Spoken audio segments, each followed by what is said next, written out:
presented by आपकी music present. Hello Amit आशिक, मैं गूगल से अंजलि बात कर रही हूँ। आपसे कुछ जानकारी चाहती हूँ, क्या आप दे सकते हैं? हाँ मैडम, बिल्कुल पूछो ने, की पूछो हो।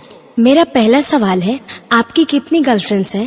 ए लल्लू भैया, एक है। अरे गर्लफ्रेंड क्या रखो है रे? आहो गर्लफ्रेंड न, गर्लफ्रेंड बोलल जाए, मतलब नहीं समझ लो, माल। अच्छा मालवा करी इन्हें कहीं। अच्छा मैडम, हमरा 3 गो माल है। अरे वाह, किसी के पास एक भी नहीं, आपके पास 3 हैं। आजी मैडम खाली कहे लगी 3 गो माल है, काम खातिर एक को नहीं है। अरे तो अब कहना क्या चाहते हैं? मेरी समझ में नहीं आ रहा है, थोड़ा समझाइए। सुनिए,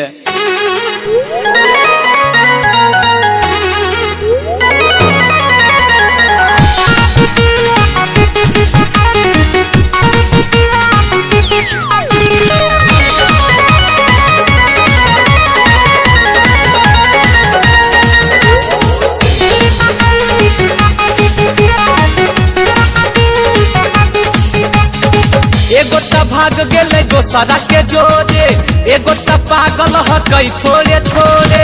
ओह माय गॉड। एगो त भाग गेले दोसरा के जोरे, अच्छा। एगो त पागल ह कई थोड़े थोड़े। मैडम एक छवि हमर दिल में। अच्छा तो क्या हुआ, एक लड़की आपके दिल में है ना, उसी से प्यार कीजिए। मैडम पहले सुनिएगा तब ना।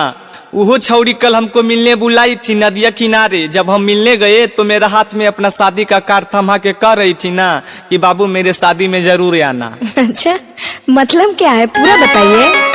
जब छौरी रहे हमारा दिल में, ओकर शादी होता या पदिल में। जब छौरी रहे हमारा दिल में, ओकर शादी होता या पदिल में। ओह माय गॉड, तब तो आपके साथ बहुत बुरा हुआ।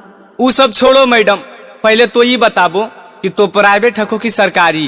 अरे तो सरकारी प्राइवेट क्या होता है? देखो मैडम, अगर तोर बियाह हो गले है तब तू प्राइवेट हको, अगर तोर बियाह नहीं होल है तब तो तू सरकारी हको। अगर तू सरकारी हको तो हम टेंडर भर सकलिए है। अरे अरे, आप तो हम ही पे लाइन मारने लगे। प्रॉब्लम बताइए। केतना बताइयो ये मैडम, दिलवा के बतिया। रोई रोई भी तो है मोरा रोजे दिन रातिया। ओहो, आपके साथ बहुत बुरा हुआ।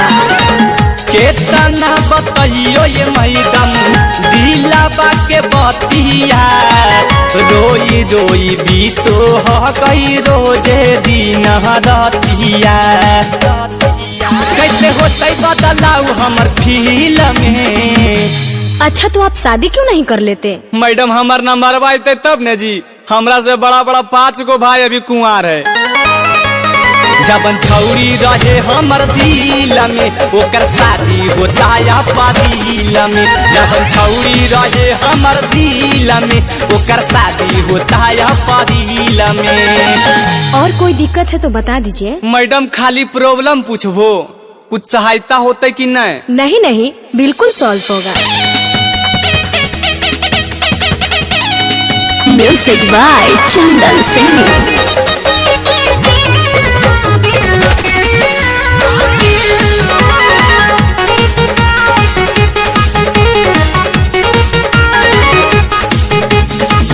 तू ही कुछ उपाय अबला गाए गूगल। अमित गोरे लाल के जिंदगी जा को डूबल।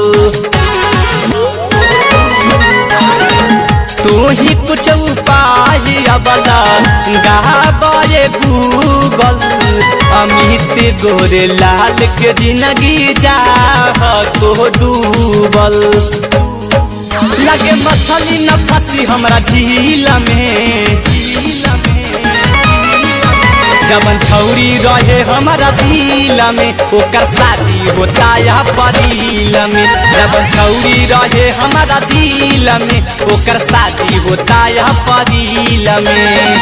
अच्छा तो मेरा आखिरी सवाल है, आपका पर्सनल नंबर कौन सा है? यही वाला है मैडम, जिससे हम दोनों बतिया रहे हैं। ओके, मैं अपने पर्सनल नंबर से शाम को कॉल करती हूँ। Bye bye bye. देख कन्हा, ये छौरी पट गले ने रे।